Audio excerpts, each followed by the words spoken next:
I even surprise myself sometimes when I look at the tools I actually use in a given day. I'm always doing joinery. I've been doing joinery for 60 years now, every day using hand tools. So I wanted to walk you through something because you may not realize how few tools you need. So let's take a look at the first joint that we use joinery on. This would be the housing dado, and this is the joinery you would use for bookshelves. You would use it for the backs of drawers. You'd use it in a variety of different places. This is the simplest one. For this one, I would suggest you need a pencil for your layout. You need a square to lay out to make sure everything is square. You'll need a tape measure to measure the different distances, and you'll use a knife to get the knife walls really crisp to take that housing, and you'll need a marking gauge to mark the depth of the recess that you're going to make. So that's that part of it. Then you need the joinery tools, the actual cutting tools or the driving tools. So I've got chisels on here. These chisels will do both the walls and they will do the removal of the stock in between with the chisel. You can add into that an additional tool that I think is, I put it down as optional, but it's really valid in most people's life, I think, as woodworkers, and that's the router plane. And so we use a router plane to level off, to finesse the bottom of the recess. And we might use a saw as well, because once you've established your knife wall, you can go in and you can saw down the walls as well as chisel down the walls. What's this tool doing here? This is a mallet. I used to use a mallet all the time. This is my ancient one. I've had this a very long time. I replaced it with this hammer because this is really a panel beater's hammer or an assembly hammer. It's got a hard face one side, soft face the other, and it gives you perfect center of percussion when you're driving your chisel or assembling your furniture. So it does a multitude of tasks, and those are the tools for the housing dado. I think that's simple, and I think that makes everything comprehensive. Now, where do we go from here? We go to maybe the next joint. Shall we talk about the dovetail joint? This can be complicated, it can be simple. I've got dovetails on this drawer here. I've got double dovetails. And so we've done a housing dado on the back. I combined this housing dado with a mortise and tenon joint. That just complicated it, but it makes it really resilient to any forces that might come against it. So let's take a look at the dovetail now. What do we need for this? We need the same tools, except we take the router plane out. We don't need the router plane. So on this one, I've got my pencil, I've got my square, I've got my knife, tape measure, I've got a sliding bevel, so I bring that one in. This is how we get the angles if we don't have a dovetail template. When we've got a dovetail template like this one, we can make this, and this will lay out the joints, because from the sliding bevel, we've put the angle on both sides of this one, and that's what gives us the angle for laying out the dovetails. So that's a great addition if you want to have that, but you can just use the sliding bevel. Tape and rule, we've already said. And now we've got the dovetail saw. This is my favorite kind. This is the very best because it's got an inline handle, and when you drive this saw into the wood, you've got the most direct thrust going all the way from your hand, elbow, hand, wrist, into the handle, same line, and all the way through the back. Going with what we would have called a dovetail saw, this brings the hand over the top, and it's much less comfortable and much less direct of force.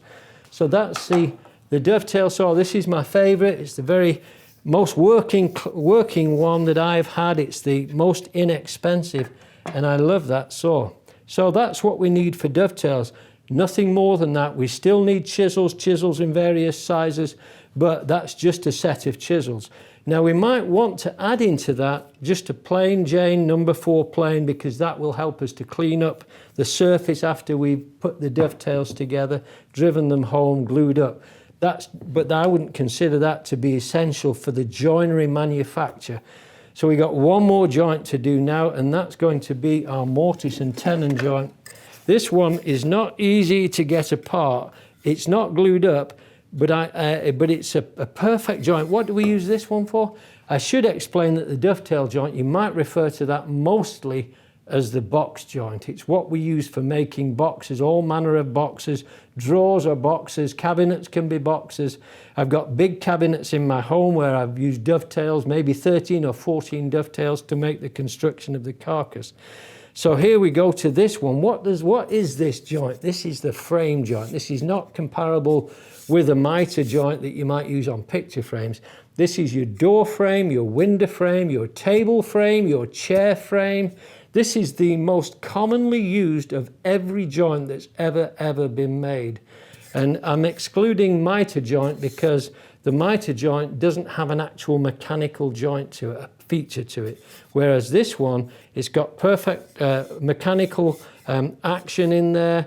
It makes the frame and it's a simple joint to make. So what do we need for this joint? I've got the similar tools. I've got the pencil, I've got the square, knife for the knife walls, mortise gauge. Let me bring this one in because I'm bringing in a combination gauge here. This has the single point on one side, which you can just use as you would the single pin gauge, the marking gauge, but it also has the adjustable 2 pins. So one of those pins slides along and you can adjust that to the size of your chisel. So whatever size mortise you want to make, you set it to that distance, set the stock from whatever distance it's going to be on the frame, lock it off, and you can run that along the surface like this, and there's the parallelity you need for your joints, and you can also use it exactly the same on the ends of the tenons to make the joint. So that's what that one does. Amazingly, we're using just a handful of tools, maybe 8, 10 would be the maximum that we actually need. I'm going to bring the router plane back in because you can use the router plane on both the faces of the tenon to clean up the faces and to finesse them to go into the joint. So that's another favorite of mine.